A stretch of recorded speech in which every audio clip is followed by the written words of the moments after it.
Bienvenue à la chèvrerie du Courtil. La base de l'élevage, c'est un élevage de chèvres défaussées. C'est une chèvre rustique qui est originaire du Cotentin. On est ici encore sur une traite manuelle, on est de la transfo vraiment en circuit court avec de la vente très locale sur Jumièges. Le projet d'avoir une haie, c'est de restructurer un peu le paysage, de dire on a une grande parcelle ici, les chèvres avec besoin d'ombre. On est sur une prairie humide aussi, donc on a besoin de drainer et de pomper un peu d'eau aussi. L'opération, là, elle est née d'un souhait de l'OGA Immobilière d'apporter du mécénat pour favoriser la plantation de haies champêtres en milieu agricole. Donc l'OGA Immobilière a fait appel au parc naturel sous cette forme de mécénat. L'OGA produit des logements sociaux. Le logement est le deuxième émetteur de gaz à effet de serre après le transport. Dans ce cadre-là, l'ensemble des collaborateurs ont suggéré que nous puissions avoir des actions de compensation de ces gaz à effet de serre. Une action complémentaire qui s'imposait tout naturellement, c'était le lien avec le parc de Bretonne. L'OGA est venu nous voir par rapport à sa réflexion sur justement la RSE. Il nous a semblé intéressant que ça se fasse chez cet agriculteur puisqu'on résolvait un problème pour lui en lui apportant des financements.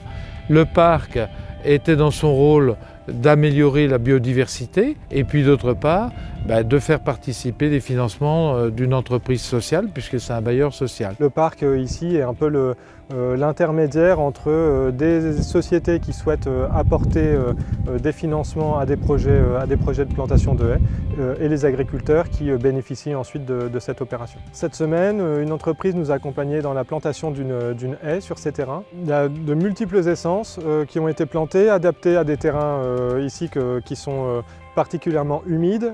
Donc on a mis en avant des essences qui se prêtaient à ces terrains-là.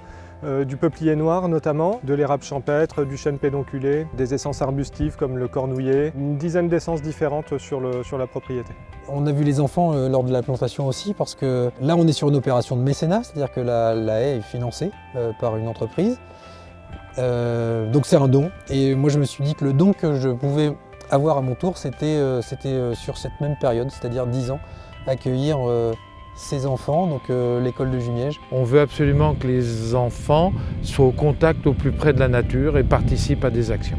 Nos transitions écologiques et solidaires, elles passent forcément par les gamins, quoi.